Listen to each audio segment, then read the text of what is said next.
guys, welcome to Creatures Pictures. My name is Julie. I'm a film director. If you want to see what I look like, please check out my Instagram at Creatures Pictures LA. Today we're gonna do a retouch on a vintage photo and see how you can eliminate the traces of time like scratches and dust, and how you can just improve the look of it to make it more artistic. If you like this content, please leave me a thumbs up and a comment to tell me that you like it so I know that it helps you and I can create more similar content. So if you do not like this content, please let me know as well so I would know what you would like to see instead.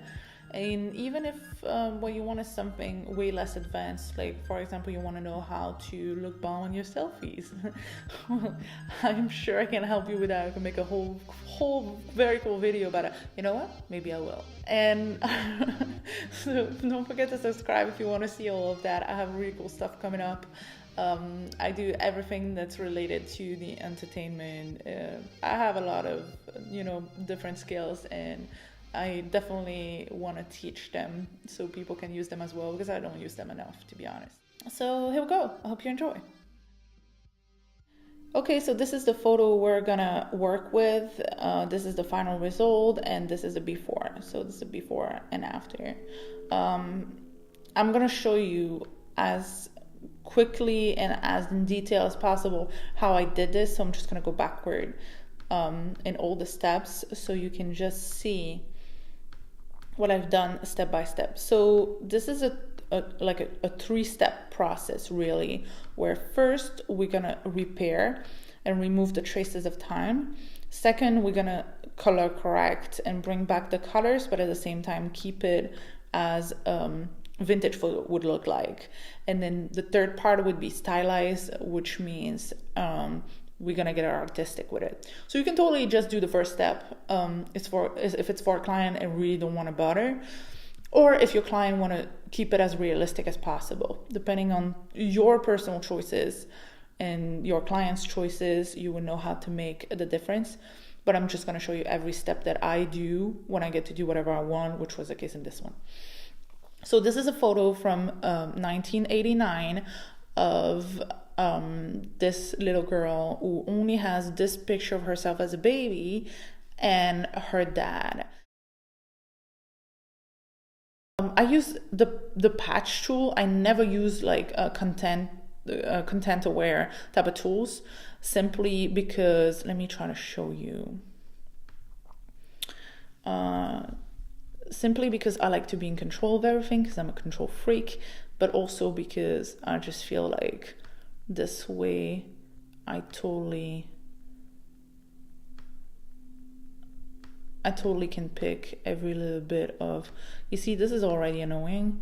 And here, this was the hard part, is you see here, you want to transform this hard part, this dark part in some kind of an eyelash, but this one has to go and be lighter, and you want to use this one as a shadow. You want to paint, because you're gonna have to guess what's lost.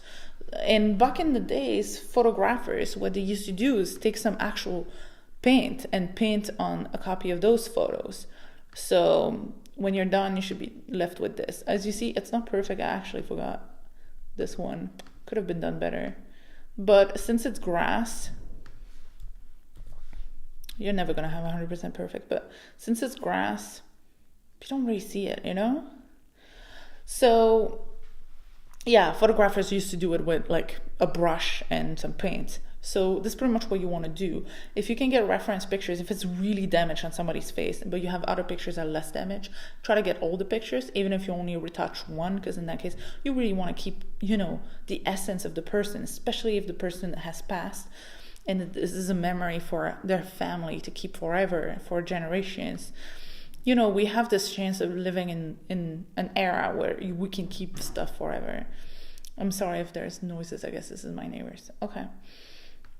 So then digital quality improvement. So what I do sometimes is I zoom in, because you see like digital quality here. And same tool, you want to go and kind of erase some of that. You cannot do much good with it, honestly.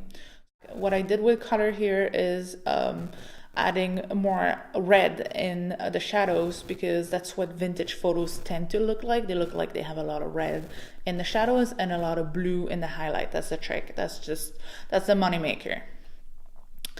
It's the trick, knowing what colors goes where in colorimetry and like color grading is everything in photography and film, to me. In everything, colors are just everything. All right, they're visual, they're eye-catching, they're just comforting, they're emotions. Kind of like notes in music, you know, like cannot live without. So yeah, this I'm guessing this was probably like an acid fingerprint. Third part is going to become way more artistic. So that's the artistic part. And the first thing I wanted to do is remove, oh my God, I'm not calling anyone a parasite. A parasite is something that's disturbing the composition of a photo. So here, that was a person. Problem is, we do not know who's that person. We do not know, well, maybe your client would know, but I don't know. And in film, for example, in storytelling, when you have an element like that, if I had a shot like this in a movie, the first thing that shot would be there to tell is to tell the story of who's that person and why is it there, and mystery, maybe intrigue, maybe, you know, a fear.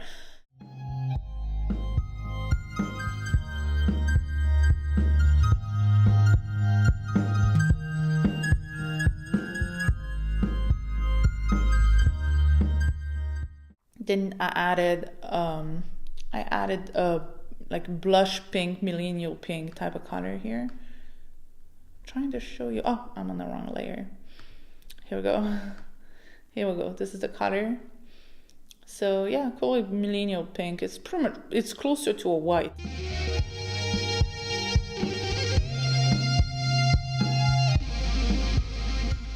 Only put the vignette where there's going to be contrast. I also removed a little bit of here, so I really can direct the eye of the viewer onto the eyes of my subject. Basic stuff that I can do an hour on if you ask me. For the hue and saturation, I brought back a little bit more colors. Be careful that the more you do those sort of things, the more you're going to lose the quality. I brought back more contrast with another level, and the reason I put it on top and I didn't go and modify the one in the bottom is that I wanted it to grab this as if it was part of this vignette thingy, as if it was part of a whole picture. Color balance, I brought back some blue in the highlight. That's what I was telling you earlier. If you have some red in the shadows and some blue in the highlights, it's gonna look very vintagey. I forced the blue a lot on this one. As you can tell, you could have left it like that, but I just feel like warm color can be very heavy and they can look like low quality because it doesn't have enough contrast in the colors, in the hues. So I brought back some blue. And then I brought back more lights on the top because I thought it looked unnatural. And this way I think it's also way more romantic, and we are back. This is the final result. All right. I'm sorry if I went super fast. I really, really wanted to keep this short because there's so many steps. So again, I'm showing you the steps and not the way to do it. Because this is, I guess, something a little more advanced. But if there's any of those steps that you would like me to go more in depth in another video, please let me know in a comment below or on Instagram or wherever you want. But in a comment, it will be cool, so I would know what to do more next time on YouTube. So I hope you enjoyed anyway. If you have any questions, you know where to find me. See you soon. Bye.